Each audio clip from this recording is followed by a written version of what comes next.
এবার তো দেখছি তোমাকে পুরো প্রথম থেকে আমার বোঝাতে হবে আরশি। না ভূমিদি, আমি আর সত্যি কিছু বুঝতে চাই না। আমি বুঝতে বুঝতে টায়ার্ড হয়ে গেছি। আমি আর কিছু বুঝতে চাই না। আমার সত্যি ওই বাড়ি নিয়ে আর কোনো ইন্টারেস্ট নেই। এই ভয়টাই আমি পাচ্ছিলাম, জাস্ট এই ভয়টা আমি পাচ্ছিলাম। আরশি প্লিজ, তুমি আমার বোনের মতো, আমি তাই তোমাকে এরম ভাবে বোঝাচ্ছি। আরশি তুমি আর যাই করো এই বোকামোটা করো না। এ বাড়ির সবাই টক্কে টক্কে রয়েছে আরশি, সবাই, এমনকি তোমার নিরুদ্দেশ হয়ে যাওয়ার স্বামীও। সবাই ওত পেতে বসে আছে যে কখন তুমি ইন্টারেস্ট হারিয়ে ফেলবে এবং সেই সুযোগে ওরা ওদের আসল চালটা ফেলবে। আসল চাল? আচ্ছা আচ্ছা, আমায় বলো তো আর কি চাল বাকি আছে? হ্যাঁ, আসল চালটাই তো এখনো বাকি আছে আরশি। খৈদানটাই তো ওরা এখনো দেয়নি। দেখো, এই বাড়ির লোকেদের প্রধান মিশন ছিল কাজলকে এ বাড়িতে ঢোকানো, সেটা যেভাবেই হোক না কেন। যাই হয়ে যাক, ওরা কিন্তু ওই দিনটার জন্য ওত পেতে বসে রয়েছে, এমনকি নীলও। আর আমি শিওর নীলের সঙ্গে ওদের রীতিমতো যোগাযোগ আছে। কি বললে?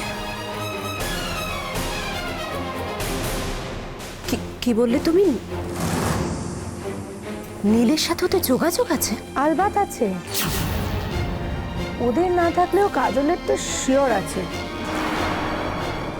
আচ্ছা আরশি, না হলে তুমি বলো তো, কাজলের মতো একটা মেয়ে এরকম নিশ্চিন্ত হয়ে কি করে বসে থাকতে পারে? আমার তো মনে হয় ওরা দুজনে একসঙ্গে থাকেও। দেখো না, মাঝে মাঝে কাজলের কোনো খোঁজ খবর পাওয়া যায় না। দেখো ভূমিদি, নীলের নিরুদ্দেশ হয়ে যাওয়াটা সম্পূর্ণ অন্য একটা বিষয়। সেক্ষেত্রে কাজলও নীলকে পাচ্ছে না আর আমিও নীলকে পাচ্ছি না। কিন্তু এটা যদি কোনোদিন প্রমাণ হয়ে যায় যে নীলের সঙ্গে কাজলের রীতিমতো যোগাযোগ আছে, তাহলে যে আমি কি করতে পারি তা কারোরই জানা নেই। একদম ঠিক, একদম ঠিক অ্যাটিটিউড এটা আসে।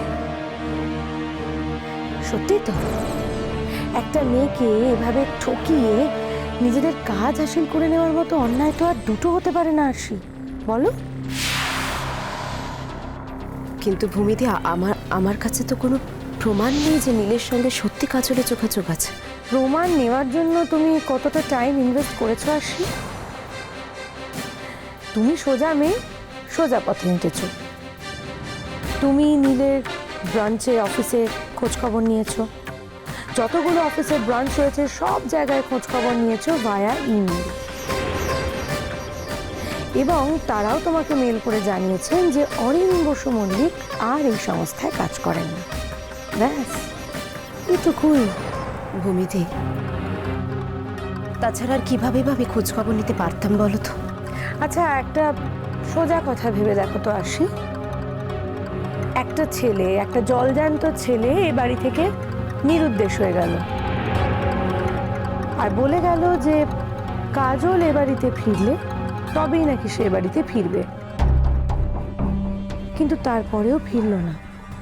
এমনকি কাজল যখন এ বাড়িতে ছিল তখনও ফিরল না, এবং তার বাবা মা এত কিছু দেখেও হাত পা গুটিয়ে বসে রয়েছে। এটা কি তোমার খুব স্বাভাবিক বলে মনে হয়? তুমি না হয় পরের বাড়ির মেয়ে, কিন্তু নীলের বাবা মা, নীলের আত্মীয় স্বজনরা, তারা কি করছে? কিন্তু কিন্তু আঙ্কেল আন্টি জানতে পারলে, অ্যাটলিস্ট আমায় না জানাক তুমি তো জানতে পারতে।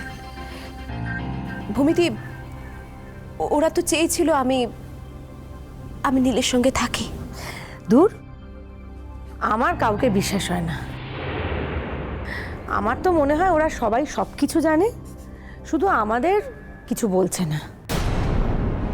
শোনো আরশি, আমি সেই জন্যই তোমাকে বলছি, তুমি যে এই বাড়ির সঙ্গে সম্পূর্ণ যোগাযোগটা অফ করে দিয়েছো, এ বাড়িতে আসছো না, সেটা খুব বড় ভুল হচ্ছে আরশি। তুমি এ বাড়িতে এসো, এ বাড়িতে থাকো, না হলে কিন্তু কাজল এ বাড়িতে ঢুকে পড়বে আরশি। আর শুধুমাত্র ঢুকে পড়বে তাই নয়, এ বাড়িতে একেবারে গেঁড়ে বসবে, আমি তোমাকে বলে দিলাম। দম বন্ধ হয়ে আসে আমার ও বাড়িতে গেলে ভূমিদি, দম বন্ধ হয়ে আসে আমার। কিচ্ছু ভালো লাগে না, কিছু না। আচ্ছা, আমরা জীবনে যা করি সবটাই কি আমাদের ভালো লাগা থেকে করি, নাকি আমাদের ভালো লাগছে বলে করি? এমন অনেক কিছু আমাদের করতে হয় জীবনে আসি যেগুলো আমাদের ভালো লাগে না, কিন্তু আমাদের ভবিষ্যতের কথা ভেবে সেগুলো করতে হয় আসি। তাই বলছি, তুমি তুমি প্লিজ এ বাড়িতে এসো। ও, আরও একটা ব্যাপার, এ বাড়িতে তো আরও একটা বড় ঘটনা ঘটে গেছে, তোমাকে তো খবরটা দেওয়াই হয়নি।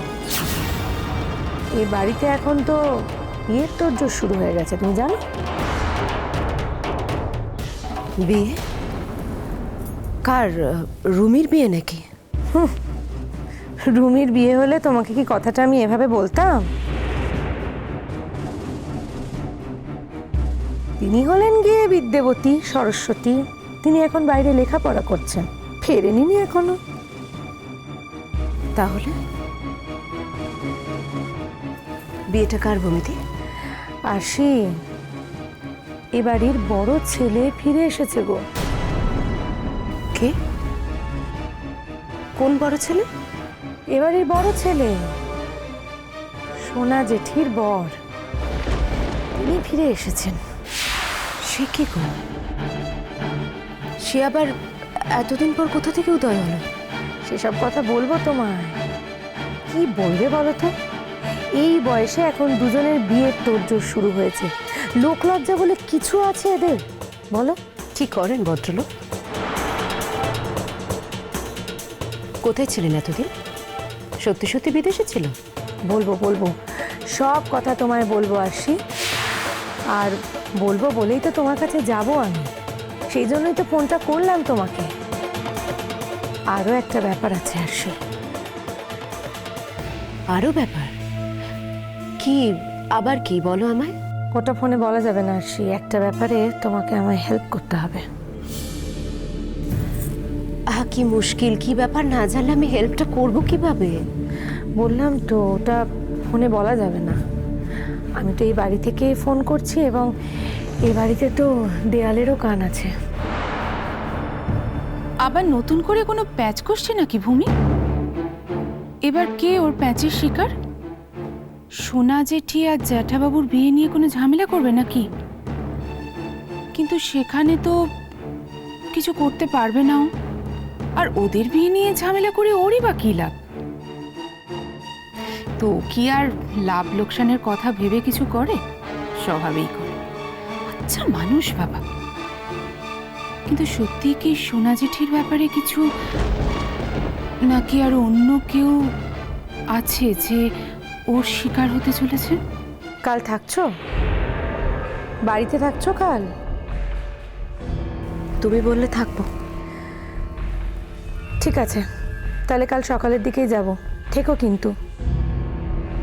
থাকবো বললাম তো। এসো। আরও একটা কথা বলছি আরশি, আবারও বলছি, সব কিছু ঝেড়ে ফেলে উঠে দাঁড়াও, ঘুরে দাঁড়াও, নিজের অধিকারটা বুঝে নেওয়ার চেষ্টা করো আরশি। বুঝতে পারছো তুমি তোমায় কি বললাম? তুমি এসো কাল, তখন কথা হবে, কেমন? ঠিক আছে, রাখছি তাহলে। রাখো।